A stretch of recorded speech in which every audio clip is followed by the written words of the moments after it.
안녕하세요. 저는 순천향대학교 부속 서울병원 감염내과 이은정이라고 합니다. 오늘은 결핵에 대해서 말씀을 드리도록 하겠습니다. 결핵이 어떤 병이고 의료기관 내에 결핵 환자가 발생했을 때 어떻게 관리를 하는지, 그리고 결핵 노출 후에 면역저하자라든지 직원들을 어떻게 관리를 해야 되는지, 그리고 의료기관 종사자 간의 잠복 결핵 감염 진단이나 검진에 대해서 말씀을 드리도록 하겠습니다. 우선 결핵의 이해에 대해서 말씀을 드리겠습니다.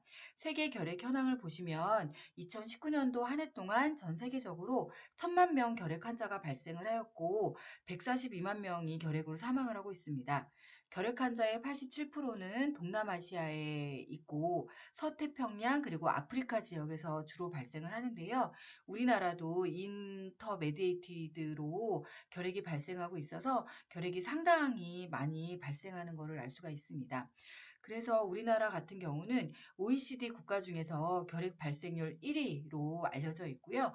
2019년도 신안만 23,821명이 발생을 했고, 이는 인구 10만 명당 33.4명이 되고 있습니다. 그래서 2035년도까지는 결핵 퇴치를 목표로 하고 있고, 그러려면 10만 명당 10명 이하 수준으로 하는 것을 목표로 삼고 있습니다.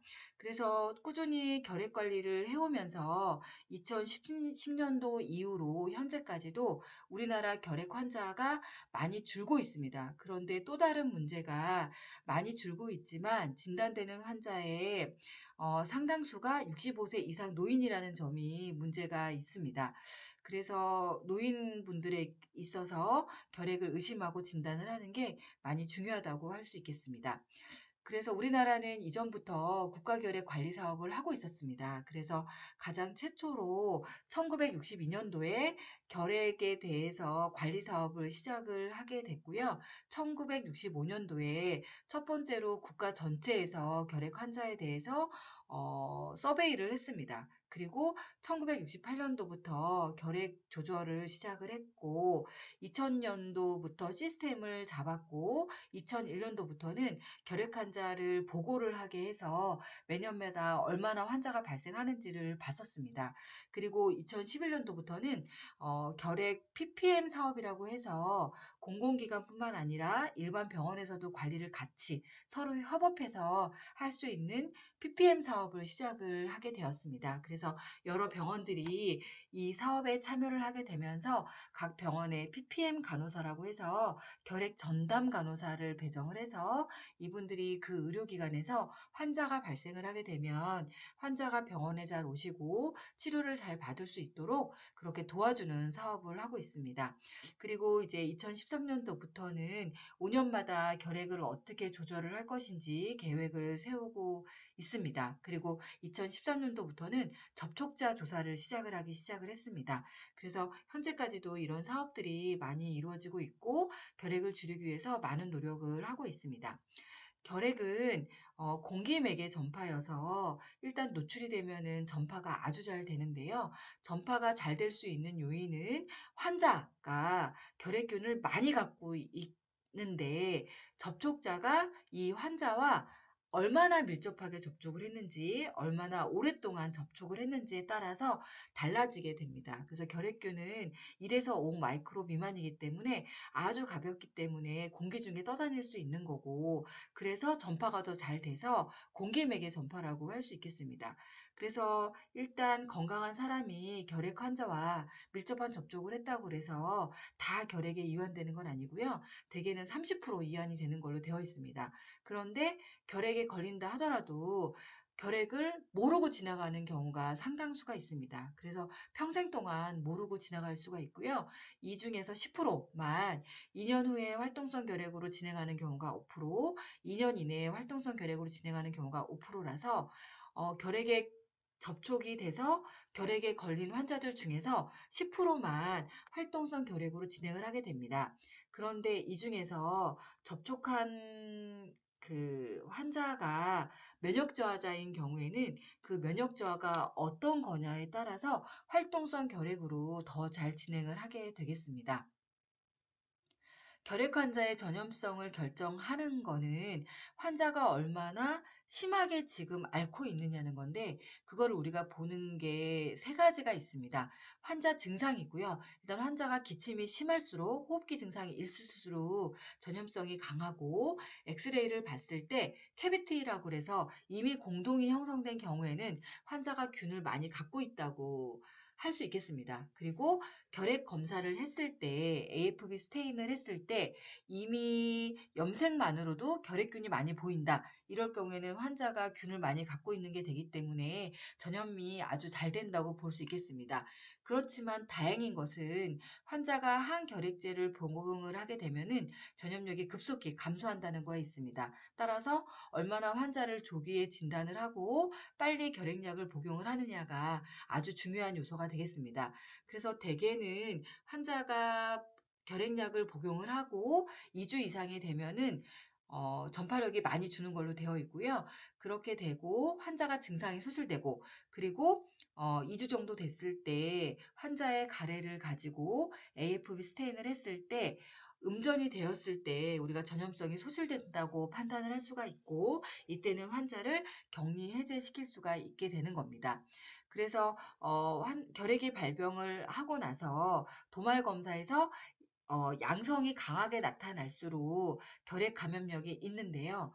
결핵을 진단하게 되고 치료를 빨리 들어가게 되면 2주 이내에 급속하게 도말 검사가 음성으로 음전이 되게 됩니다. 이럴 경우에는 이제 전파력이 없기 때문에 이제 환자를 격리를 해제할 수 있게 되겠습니다. 근데 이제 의료기관에서 결핵 환자 관리가 중요하겠는데요. 이미 환자가 결핵임을 알고 왔을 때는 우리가 환자분을 음압방에 격리를 한다거나 이런 식의 조처를 취할 수가 있는데, 많은 경우에서 결핵을 의심하지 못했다가 의료기관 내에서 결핵으로 진단이 됐을 때가 여러 노출이 되는 게 문제가 되겠습니다. 그래서 환자가 의료기관 내에서 결핵이 진단이 됐을 때 결핵이 전파될 수 있다, 이런 요소를 주장할 수 있는 경우는 우리가 결핵 환자를 결핵 환자인 줄 모르고 면역 저하 환자와 같은 병실에 입원을 시키게 되는 경우에는 이 면역 저하 환자가 결핵을 앓게 되는 경우가 아주 높게 됩니다. 그리고 결핵균에 대한 검사를 해야 되는데 이 검사 시설이 미비하다거나, 아니면 검사 결과가 AFP 스테인이 양성이 나왔다거나, 아니면 결핵균이 자랐을 때 임상의한테 보고를 빨리빨리 해주셔야 환자를 격리를 시키는데, 이런 보고가 늦게 되는 경우, 그리고 이제 엑스레이를 봤을 때 전형적인 결핵 소견이거나 그럴 때는 영상학과 의사가 주치의나 임상과에 빨리 알려주셔야 조처를 취할 수가 있는데, 이런 게 늦어질 경우, 그리고 진단이 됐는데 결핵약을 빨리 먹을수록 결핵균의 전파가 주는데 이런 투약이 늦어지는 경우에 전파를 조장할 수 있게 되겠습니다.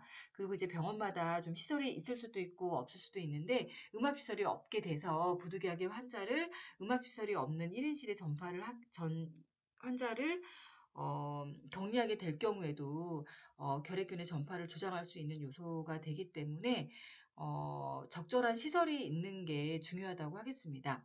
그리고 이제 우리가 폐렴 환자나 아니면 결핵 환자들 대상으로 객담 검사를 많이 하게 되는데요. 사실은 이제 체담도 상당히 중요해서 가래를 뱉는 행위 자체가 에어로졸을 생성을 할 수 있기 때문에 객담 채취 공간도 아주 중요하다고 되어 있습니다. 그래서 사실은 이런 시설을 갖추기가 어렵지만 코로나 상황도 그렇고 점점 환자들의 객담 채취는 음압시설이 있는 데서 하는 게 좋겠다라는 것들이 점점 강조가 되고 있는 것 같습니다. 그리고 일단 결핵 환자가 있다, 그럴 경우에는 이게 공기맥의 전파기 때문에 격리병실이 있어야 되고, 이 격리병실에 해당하는 그런 요건이 있습니다. 나라에서 요구하는 어느 정도의 평수여야 되고, 전실이 있어야 되고, 화장실이 있어야 되고, 음압 유지가 돼야 되는 그런 격리병상이 갖춰져야 된다는 어떤 조건이 있고요. 그리고 환자를 음압방에 격리를 한다 하더라도 환자분들이 사실은 검사를 해야 될 수도 있잖아요. 병원에 이 치료를 받기 위해서 입원을 하신 거기 때문에. 그래서 그런 검사를 꼭 해야 되는 경우에는 음압방을 나오시게 되는데 그럴 때는 환자에게 서지컬 마스크를 씌워야 되고 꼭 해야 되는 검사만 시행을 해야 되고 그리고 되도록이면은 검사 시간을 맨 뒤로 해서 다른 환자분들이 노출되지 않게 그렇게 하는 게 중요하겠습니다.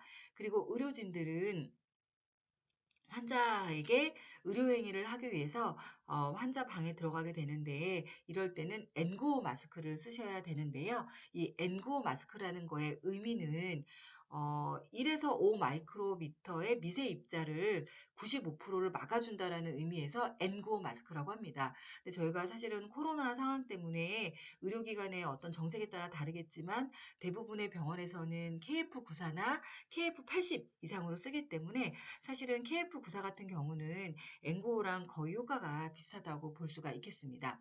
그래서 환자를 이제 격리를 이미 하고 이제 해제를 해야 되는 조건이 있는데요. 이제 아까도 말씀드렸다시피 도마를 환자의 가래를 가지고 도말 검사를 했을 때 도말에서 나오지 않는 경우에는 처음에 진단됐을 때 뭐 엑스레이로만 진단이 됐거나 그럴 수도 있거든요. 그럴 때는 도말에서 안 나타났다. 이럴 때는 일주일 정도 항결핵 치료를 하고 임상적으로 좋아졌을 때 격리 해제를 할 수가 있고요. 환자가 가래 검사를 했을 때 도말에서 양성인 경우에는 그만큼 전파력이 높다는 게 돼서 이럴 경우에는 2주간 항결핵 치료를 충분히 하고 환자분 증상이 좋아지고 그리고 도말 검사에서 음성일 때 격리 해제를 할 수가 있고 이럴 때는 이제 집으로 귀가를 하실 수가 있거나 아니면 또 다른 어떤 병원에서 처치가 필요하다면 일반 병실로 이제 환자분을 격리 해제를 할 수가 있겠습니다.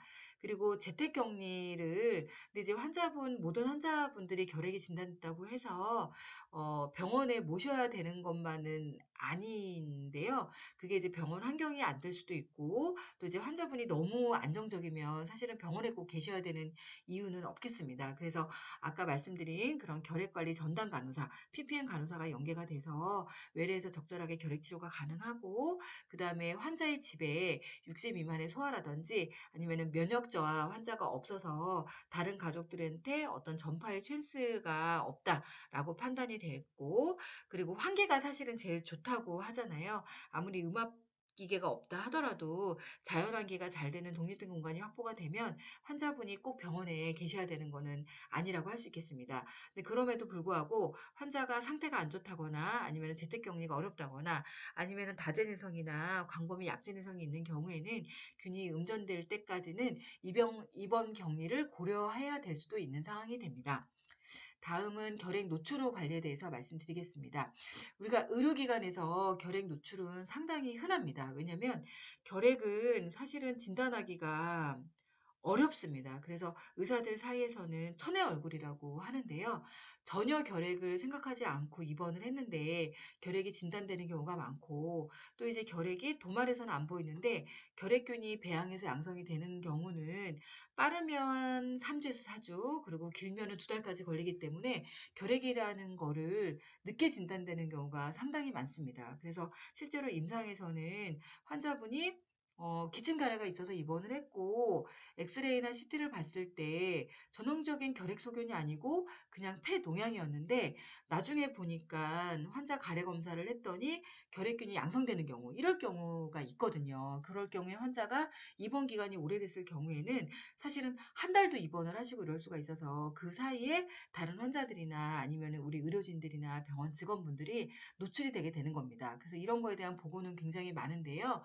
캐나다에서 17개 병원에서 조사를 한 건데 1992년도부터 95년도까지 3년간을 조사를 했더니 결핵 노출이 환자가 입원을 하고 환자를 격리시키는 데까지는 12.5일이 걸렸다는 거고요. 가장 긴 시간은 152일이 걸렸다는 겁니다.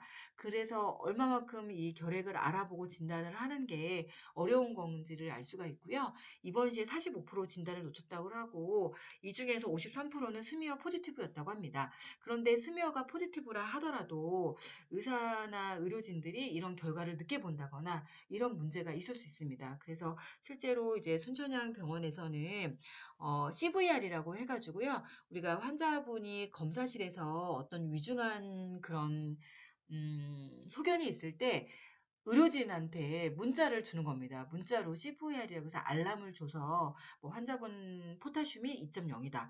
뭐 환자분 뭐 가래 검사를 했더니 AFP 수면 양성이다. 이런 식으로 문자로 알림을 하고, 문자를 받는 의사나 의료진들은 진단 검사 의학과에서 요구하는 그런 숫자를 적어 넣어야 되는 거죠. 마치 우리가 구글에서 구글을 할 때 우리가 다른 기기를 이용하면은 뭐 구글 화면을 펴고 숫자를 넣으라고 하잖아요. 그런 것처럼 이제 그런 장치를 이제 마련을 이제 우리 병원에서는 해 놓고 있습니다. 그리고 국내 병원 같은 경우도 두 개 대학병원에서 조사를 했더니 2008 년도부터 2017 년도까지 거의 10년 이상 조사를 했더니 환자가 56.7% 에서 입원 후 1일 경과 후에 격리를 했다고 보고를 했는데요. 이 경우는 상당히 빨리 이제 격리가 된 경우라고 하겠습니다. 그리고 우리 병원에서도 조사를 했는데요. 2016 년도 8 월부터 2017 년도 4 월까지 약 한 1년 좀 안 되는 시기에 조사를 했더니, 환자가 입원하고 결핵을 알아차리고 격리가 되는 데는 5 일이 걸렸고, 길게는 22 일이 걸려서 3주 동안은 어쨌든 환자가 결핵인 줄 모르고 이제 의료기관에서 여러 환자들이나 의료기관 종사자들이 결핵에 노출된 적이 있었습니다. 그래서 이제 우리 병원 자료를 보시면 총 9개월을 조사를 했고, 전혀 결핵을 생각하지 못했는데 입원을 해서 폐결핵이 새롭게 진단된 경우가 24건이었습니다. 그래서 이때 이 환자분이랑 접촉한 환자나 보호자나 의료진이 총 1,057명이었고, 접촉자 중에서도 밀접 접촉자는 528명이었습니다. 이 중에서 157명이 의료 종사자였고, 206건이 노출 건수여서 상당수의 의료 종사자들은 여러 차례 노출이 된 걸로 알 수가 있고요. 322명은 다른 환자 또는 보호자. 우리나라 문화가 다인실 문화이고 보호자들이 많이 병원에 계시기 때문에 보호자들도 같이 노출이 되는 겁니다. 그래서 이전까지의 여러 우리나라 연구나 다른 외국 연구에서도 의료진들이 결핵에 노출이 되고 나서 잠복 결핵이 양성되는 전환되는 율이 매년 약 3에서 5.7%였는데요. 우리 병원에서 조사한 자료에 따르면 3개월 후에 9.2%로 잠복 결핵이 발생을 해서 이전에 보고하는 것보다는 많게는 한 3배가량이 더 높게 보고를 했습니다. 그래서 우리가 접촉자 조사를 하게 되는데요. 접촉자는 세 가지로 나누게 됩니다. 가족 접촉자, 밀접 접촉자, 일상 접촉자로 나누게 되는데요. 가족 접촉자의 정의는 환자가 있으면 이 환자가 결핵 치료를 시작하는 시점을 기준으로 3개월 이전부터 같은 공간에 생활하거나 주기적으로 접촉한 가족과 동거인을 의미를 합니다.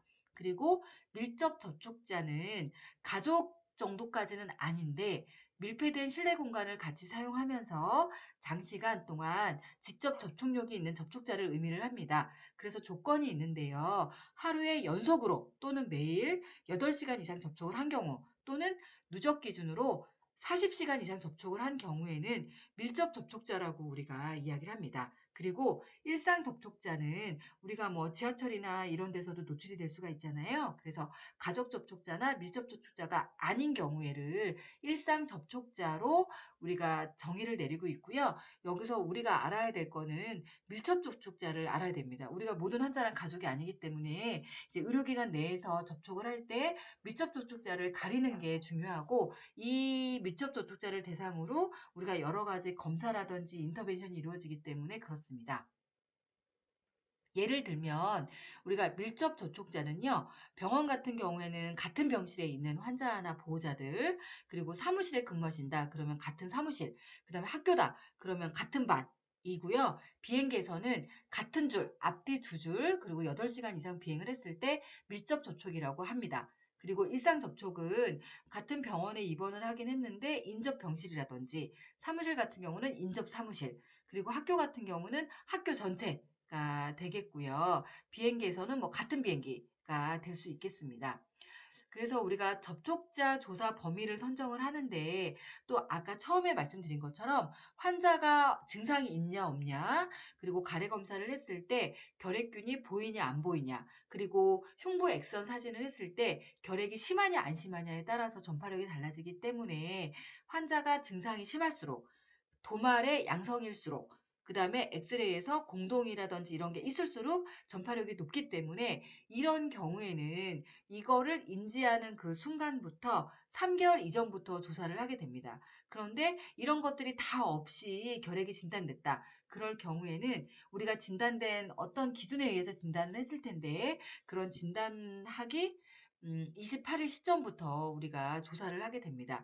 그래서 요약을 하면 접촉자 조사 범위는 도말에서 양성이거나 흉부 X선에서 캐비티가 있다. 그럴 경우에는 이 진단 시점으로부터 3개월 전부터 접촉한 사람들에 대해서 조사를 하게 되는 거고요. 이런 거가 다 없었는데 뒤늦게 배양, 컬처에서 양성이 자랐을 때는 이전 1개월 전부터 조사를 하게 됩니다. 그리고 치료 후에 최소 2주 이내에는 전파력이 있기 때문에 이 내에도 접촉한 사람이 있다면 조사를 하게 되겠습니다. 그런데 우리가 일상적으로 그러니까 환자가 얼마나 균을 많이 갖고 있느냐라는 게 한 가지 요소고요. 그리고 환자한테 노출이 됐을 때 그 당사자가 얼마나 면역이 떨어졌느냐에 따라서 결핵이 될 수 있는 확률이 높습니다. 그래서 예를 들어서 HIV 환자 같은 경우는 일반인들에 비해서 결핵 환자랑 노출이 됐을 때 활동성 결핵이 될 확률이 50에서 100배 이상이 높고요.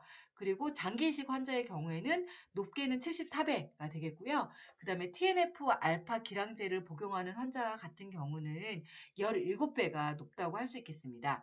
그리고 혈액암 환자 같은 경우에는 16배가 높고요. 그리고 위암 등 여러 이유에 의해서 위를 잘라낸 경우에도 2.5배가 높고 그리고 투석 환자들도 많게는 25배가 높게 됩니다. 그리고 5세 미만의 아이들도 5배가 높기 때문에 이런 조건을 가진 환자들은 똑같이 결핵에 노출이 되더라도 활동성 결핵으로 갈 확률이 높기 때문에 요거는 잘 알아두어야 되겠습니다.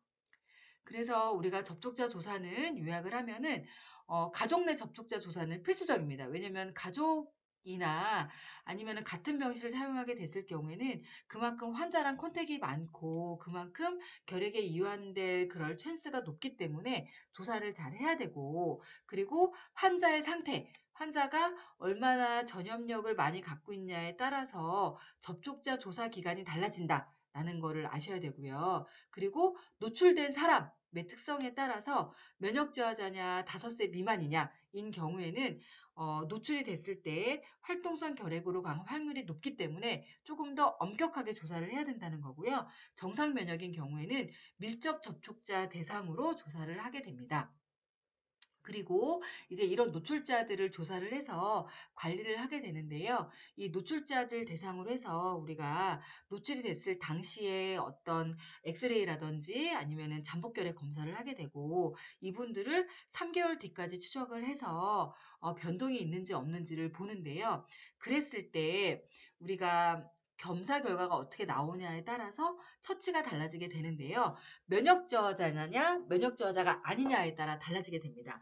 면역 저하자 같은 경우 예를 들면 장기 이식 환자나 HIV 감염 환자 그리고 TNF 기량제 복용자라든지 5세 미만의 경우에는 잠복결핵 검사를 했을 때 양성이 나왔습니다. 그러면 무조건 치료를 해야 되는 거고요. 음성이 나왔다. 그러면 그럼에도 불구하고 아이소니아지드로 예방요법을 하면서 8주 뒤에 이제 추적을 하게 되어 있습니다. 반면에 정상 면역이다. 그러면 이제 잠복결핵 검사에서 양성이 나왔어요. 예를 들어서 의료기관 종사자인데 증상도 없고 아무것도 없는데 활동성 결핵에 노출이 돼서 밀접 접촉자라는 그런 바운더리에 들어서 검사를 했는데 양성이 나온다. 그러면 잠복결핵 치료를 받으셔야 되고요. 음성이 나온다. 그러면 치료를 하지 않고 8주나 3개월 뒤에 추적을 해서 어떻게 변동되느냐에 따라서 처치가 달라지게 됩니다. 그래서 이제 이거는 우리 병원의 예인데요. 이거는 저희가 국가 지침이나 질병관리청에서 나타나는 그런 지침에 따라서 이제 병원 내 지침을 만들어 놓고 하고 있습니다. 그래서 접촉자가 있다. 활동성 결핵에 접촉을 했다. 그러면 일단은 밀접 접촉인지 아닌지를 판정을 합니다. 밀접 접촉이라는 거에 대한 정의는 실내 공간에서 연속 하루 8시간 이상 노출이 됐거나 누적으로 40시간 이상 노출이 됐거나 아니면 석션을 했거나 인투베이션을 하는 등 에어로졸 생성 행위를 한 경우에는 밀접 접촉자라고 얘기를 하고 있습니다. 그래서 밀접 접촉자다, 예스다. 그러면 직원이랑 환자가 다른데요. 환자다. 그러면 이 환자가 면역 저하자냐, 5세 미만이냐 라는 거를 따지게 됩니다. 그래서 맞다. 그러면 이제 환자나 환자 보호자한테 노출된 사실을 안내를 드립니다. 그리고 이제 엑스레이를 찍으셔야 된다고 말씀을 드리고, 그리고 이제 SMS로 뭐 엑스레이라든지 아니면은 잠복결핵 검사에 대해서 무료 쿠폰을 발송을 해드립니다. 그래서 외래를 오시게 해서 외래에서 이제 엑스레이랑 잠복결핵 검사를 시행을 하게 되고요. 이게 3개월 뒤에도 이제 검사를 해서 2번 검사를 하는데 이게 다 정상이다. 이그라가 음성이다. 그러면은 추적이 끝나는 거고요. 이그라가 뭐 양성이다. 엑스레이가 정상이다. 그러면 이제 호흡기 내과로 연계를 해서 치료를 이제 설명을 드리게 되고요. 만약에 결핵이다. 그래도 이제 치료를 해야 되기 때문에 호흡기 내과로 연계를 하고 있습니다. 환자나 환자 보호자는 이렇게 하고 있고요. 직원 같은 경우에는 저희가 고위험 부서 직원이 또 있거든요. 뭐 중환자실이라든지 아니면은 응급실이라든지 아니면은 호흡기 내과 진료 의료진이라든지 이런 분들이 만약에 노출이 됐다. 그러면 이런 분들은 저희가 고위험 부서 직원이라고 해서 정기적으로 1년에 2번 엑스레이를 찍습니다. 그래서 이제 그런 엑스레이 검사를 하고 그다음에 잠복결핵 검사를 해서 마찬가지로 결과에 따라서 우리가 양성이 나온다. 그러면 호흡기내과 진료를 연계를 해서 잠복결핵 치료나 아니면은 결핵 치료를 받도록 안내를 드리고 있습니다. 다음은 마지막으로 우리가 의료기관 종사자들의 잠복결핵 감염 검진에 대해서 말씀을 드리도록 하겠습니다. 우리가 잠복결핵이라고 하는 거는 뭐냐면 결핵균이 있긴 있는 겁니다, 체내에. 근데 너무 조금 있어서 이게 외부로 배출도 안 되고 전염력도 없고 내가 결핵에 대한 증상이 전혀 없게 되는 겁니다. 그런데 결핵균 항원 검사, 예를 들어서 이그라 검사라든지 아니면은 피부 반응 검사를 했을 때는 양성 반응이 나오는 거죠. 그래서 이런 경우에는 가래로 아무리 항상균 검사를 하거나 엑스레이 검사를 해도 검사가 정상이거나 또는 엑스레이에서 예전 흔적만 있게 됩니다. 이럴 경우에는 우리가 잠복결핵으로 진단을 하게 되는데요. 잠복결핵으로 진단을 하는 데 있어서 가장 중요한 거는 이 경우가 활동성 결핵이 있는지 없는지를 판별하는 게 아주 중요합니다. 왜냐면 활동성 결핵인데 잠복 결핵으로 잘못 진단을 하게 돼서 치료를 하게 되면 활동성 결핵은 여러 가지 약제로 치료를 해야 되는데 잠복 결핵은 상대적으로 한 가지나 두 가지 약제로 치료를 하게 되는데요. 이렇게 될 경우에는 활동성 결핵인 줄 알았는데 잠복 결핵을 치료를 하게 되면 내성을 얻게 돼서 나중에 내성 결핵이 될 위험이 있기 때문에 활동성 결핵인지 아닌지를 감별하는 거는 아주 중요하다고 할 수 있겠습니다. 그래서 우리나라가 결핵이 OECD 국가 중에서 1위고 아무리 노력을 해도 이게 인터메디에이트 정도는 되기 때문에 많은 노력을 하고 있습니다. 그래서 이제 우리가 결핵 퇴치를 하려면 활동성 결핵을 관리하는 것만으로는 불가능하기 때문에 이제 어느 순간부터는 잠복 결핵도 컨트롤을 하자. 이렇게 국내 정책이 바뀌었습니다. 그래서 1995년도에 국가 결핵 관리 사업에 잠복결핵 감염의 치료에 대해서 추가를 했습니다. 그리고 2008년도부터는 활동성 결핵 환자랑 접촉을 했을 경우에는 흉부 X선 검사랑 스킨 테스트를 해서 잠복결핵을 적극적으로 진단을 했고요. 그리고 2009년도에는 우리가 학교 집단 발병 감염자라든지 아니면은 TNF 알파 사용 예정자라든지 이런 대상자를 정해서 이그라 검사를 하기 시작을 했고요.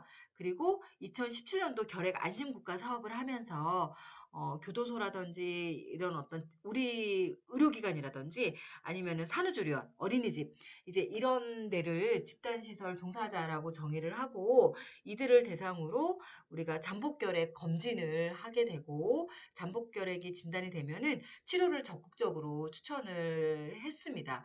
그래서 이제 이 사업이 끝나고 나서 이 사업 동안에 얼마나 잠복결핵을 진단받은 사람들 중에서 치료를 시작하는지를 봤더니 35.2% 정도밖에 치료 시작을 안 했고요. 그리고 치료를 일단 시작을 했을 때 완료는 얼마나 했는지를 봤더니 29.2% 정도밖에 치료 완료를 못했습니다. 그래서 도대체 그러면 이 잠복결핵을 진단을 받고 치료를 하느냐 마느냐는 어떻게 결정이 되느냐를 봤더니 초반에 잠복결핵이 진단이 되고 나서 의료기관으로 연계가 되는 경우에는 치료 시작률이 높았는데요. 연계가 안 되는 경우에는 치료 시작률이 낮았기 때문에 이렇게 잠복결핵이 진단이 됐을 때 의료기관으로 적극적으로 연계하는 게 중요하겠다라고 이제 보고를 했습니다. 그래서 상당히 중요하게 됐고요. 이제 우리 병원 서울 순천향 병원에서는 2004년도부터 결핵 노출 위험 부서를 정했습니다. 예를 들면 중환자실, 그리고 응급실, 그리고 호흡기 알레르기 의료진들, 또는 진단검사 의학과 직원들, 그리고 감염내과 의료진 등등 해서 우리가 고위험 부서를 정해가지고요. 원래 1년에 한 번 병원에서 정기검진을 하는데 그거 외에 엑스레이를 한 번 더 확인을 해서 이제 관리를 하고 있었습니다. 그러면은 왜 의료기관 종사자들을 이렇게 관리를 해야 되는지를 보면은요. 이거는 2001년도부터 2006년도까지 서울의 한 대형 병원에서 8,433명의 종사자들을 조사를 했더니 61명의 결핵 환자가 발생을 했습니다. 그래서 보니까 그러면 어떤 사람이 위험한지를 보니까 우리가 특히 결핵이랑 관련된 부서에서 일을 하시는 우리 간호사 선생님들이 일반 다른 헬스케어 워커보다 5배가 높다라는 거를 알게 돼서 얼마나 이분들이 결핵에 노출되면서 결핵의 위험성이 높은 상태에서 근무를 하게 되는지를 이제 알게 되었고요. 그다음에 또 여러 다른 자료들에 의하면 외국 자료들도 마찬가지로 매년마다 169명을 대상으로 해서 1년 동안 근무를 시키고 근무 전이랑 근무 후에 잠복결핵 검사를 해보니까 이제 양성이 3%가 된다는 거죠. 근데 이거는 일반 인구들에 비해서 일반 인구는 0.23%인데 3%가 됐기 때문에 훨씬 높다라는 거를 알 수 있습니다. 그리고 또 다른 자료에 의하면 의사나 간호사 선생님들을 신규 채용자들을 대상으로 해서 비슷하게 1년 뒤에 검사를 추적 검사를 했더니 이제 잠복결핵 검사가 양성이 나와서 확실히 의료진들은 병원에서 근무하는 의료진들은 일반 인구들에 비해서 잠복결핵 위험이 높겠다라는 거고요. 잠복결핵이 일단 되면은 또 활동성 결핵으로 갈 수 있는 찬스가 높기 때문에 의료진들은 결핵에 대해서 상당히 위험하다고 볼 수가 있겠습니다. 그래서 또 조사를 해보니까 의료기관 종사자들은 일반 인구들에 비해서 3배에서 10배 정도 결핵 찬스가 높다라는 거고 특히 이제 우리는 이제 여러 뭐 인계도 해야 되고 그다음에 뭐 의사들은 뭐 숙소 같은 것도 같이 쓰고 의구도 같이 쓰고 또 병원 내에는 면역 저하 환자들이 많잖아요. 그래서 이제 여러 환경이 의료기관은 결핵에 굉장히 쉽게 노출되고 결핵에 를 얻을 수 있는 찬스가 높다라는 거를 알 수가 있습니다. 그래서 우리가 의료기관 종사자들을 보호하는 것도 아주 중요하기 때문에 질병관리청에서는 의료기관 종사자들을 4군으로 분류를 했습니다. 그래서 1군은 결핵 환자를 검진, 치료, 진단하는 의료인을 정의를 했고요. 그 예로 호흡기내과 외래 병동, 기관지 내시경실, 그다음에 결핵균 검사실, 폐기능 검사실 등등을 이제 1군으로 정했고요. 2군은 이제 면역력이 약해서 그 직원이 양성이 될 경우에 환자들한테 미치는 파장이 큰 병동들이 있습니다. 예를 들어서 신생아실이라든지 신생아 중환자실, 분만실, 그다음에 조산원, 그다음에 장기이식 병동, 혈액암 병동, 투석실, HIV 관련 부서들은 이제 의료진들이 아무리 건강하더라도 환자들이 건강하지 않기 때문에 의료진이 결핵에 걸리면 환자들한테 전파시킬 수 있는 찬스가 높은 이런 2군을 정해놨고요. 그래서 1군이랑 2군은 적극적으로 잠복결핵 검사를 검사를 해야 되고 잠복결핵이 양성이 나오면 치료도 적극적으로 해야 된다라고 권고를 하고 있습니다. 그래서 이제 우리가 의료진들 중에서도 과거에 활동성 결핵이 있거나 아니면은 잠복결핵을 치료를 한 적이 있는 분들, 그다음에 잠복결핵 검사가 양성으로 확인되었던 분들은 반복해서 하실 필요가 없습니다. 우리가 그 잠복결핵 검사라는 거는 잠복 그 결핵균이 내 몸에 있거나 들어왔다 나간 경우에도 남기 때문에 과거에 결핵을 진단받고 치료받으셨던 분들은 그냥 100% 양성이 나오기 때문에 굳이 다시 할 필요가 없는 거죠. 이런 분들 말고 1군이랑 2군에 속하는 의료 종사자들은 주기적으로 잠복결핵 검진을 시행을 해서 음성이었다가 양전이 되면은 활동성 결핵이 있는지 없는지를 확인을 하고 그게 아닌 경우에 잠복결핵으로 진단을 한 다음에 치료를 적극적으로 받는 거를 이제 추천을 하고 있습니다. 그래서 누누이 너무 중요한 거는 잠복결핵 감염을 치료하기 전에는 반드시 활동성 결핵이 있는지 없는지를 확인을 해야 되고요. 그리고 이제 이게 그 전파가 됐는데 전염원을 알 수도 있고 모를 수도 있는데요. 만약에 알게 될 경우에 전염원이 약제 내성인 환자다. 이럴 경우에는 치료제가 달라지기 때문에 그런 결과도 좀 확인을 해야 되고 그리고 잠복결핵이 실제 결핵 치료제에 비해서는 약제가 적지만 그래도 부작용이 발생을 합니다. 뭐 간 수치가 올라간다거나 알레르기 반응이 일어난다거나 이럴 수 있기 때문에 B형 간염, C형 간염이 있는지 그다음에 간 수치가 높은지 안 높은지를 기저 상태에서 규칙적으로 혈액 검사를 하게 되겠습니다. 그래서 나라에서도 이제 의료진들이나 잠복결핵에 대해서 치료를 받아야 되는 경우에는 이제 상병 코드가 있어 가지고요. 잠복결핵에 대해서 검사를 하신다거나 치료를 받게 됐을 때 그 비용에 대해서 지원을 좀 하고 있습니다. 그래서 잠복결핵 그 코드가 있고요. 이 코드를 넣고 뭐 피 검사 결과를 내신다거나 아니면 필요하면은 뭐 CT를 낸다거나 이렇게 하더라도 다 지원이 되고 있기 때문에 이거를 적극적으로 활용을 하면은 좋을 것 같습니다. 그래서 치료는 이제 잠복결핵을 우리가 치료를 하는 이유는 활동성 결핵으로 가는 거를 막기 위해서 하는 건데요. 물론 잠복결핵 감염을 치료한다고 100% 예방이 되는 건 아니지만 90%까지 예방이 되기 때문에 아주 중요하다고 할 수 있겠습니다. 그래서 방법은 여러 가지가 있는데요. 아이소니아지드 한 가지 약제로 9개월을 치료하는 경우가 있고요. 그다음에 리판핀만 4개월을 치료하는 경우가 있고 그리고 아이소니아지드랑 리판핀을 같이 해서 3개월을 치료하는 경우가 있습니다. 각각 다 장단점이 있습니다. 그리고 이제 리파펜틴이라고 해서 일주일에 한 번 먹는 약이 있는데 이거는 우리나라에는 아직 사용할 수가 없게 되어 있습니다.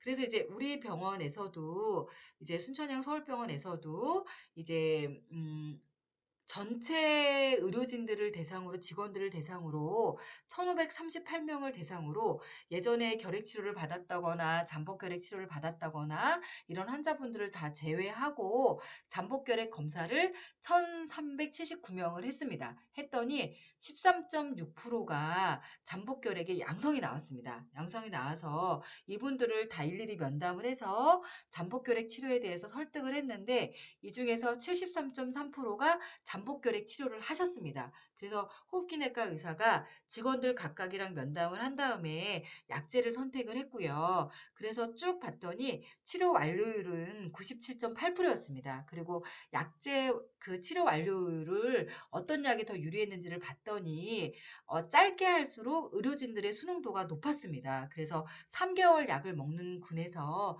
더 치료 완료율이 높아서 확실히 이제 대체적으로는 의료진들이 건강하기 때문에 의료기관 종사자들이 짧은 기간 동안에 하는 게 더 컴플라이언스를 높일 수 있다라는 거를 알 수 있었습니다. 자, 그래서 이제까지 제가 말씀드린 내용을 요약을 하면은 결핵은 여전히 우리나라가 유엔에서 작년에 선진국 계열로 넣어줬거든요. 넣어줬는데 선진국임에도 불구하고 OECD 국가 중에서는 결핵 발생률이 1등이라는 거. 그래서 여전히 우리나라에서는 중요한 보건 이슈라는 거를 말씀을 드리고 싶고요.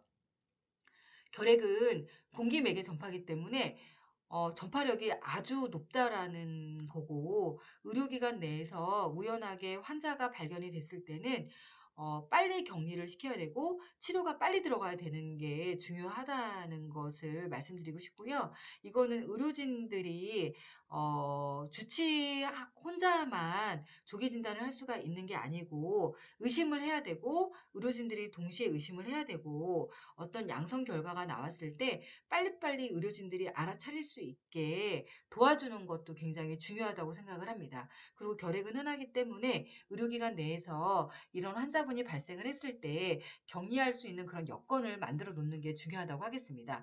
그리고 어쩔 수 없이 노출이 되는 경우가 있는데요. 이럴 때 지침을 잘 정해 놓고 직원들이랑 면역 저하자들 그리고 환자 보호자들을 보호를 해야 되기 때문에 적절한 지침이 있고 어떤 기준에 따라서 밀접 접촉자를 잘 가려야 된다라는 거를 말씀을 드렸고요. 그리고 이제 의료기관 종사자들은 일반인들에 비해서 병원에 근무한다는 이유만으로 활동성 결핵에 노출될 기회가 높고 노출이 됐을 때는 밀접 접촉이 될 경우가 많기 때문에 잠복결핵 진단이 중요하다. 그리고 진단이 됐을 때는 치료를 적극적으로 하는 게 중요하겠다라는 것을 말씀을 드렸습니다. 그래서 제 강의는 이것으로 마치도록 하겠습니다. 감사합니다.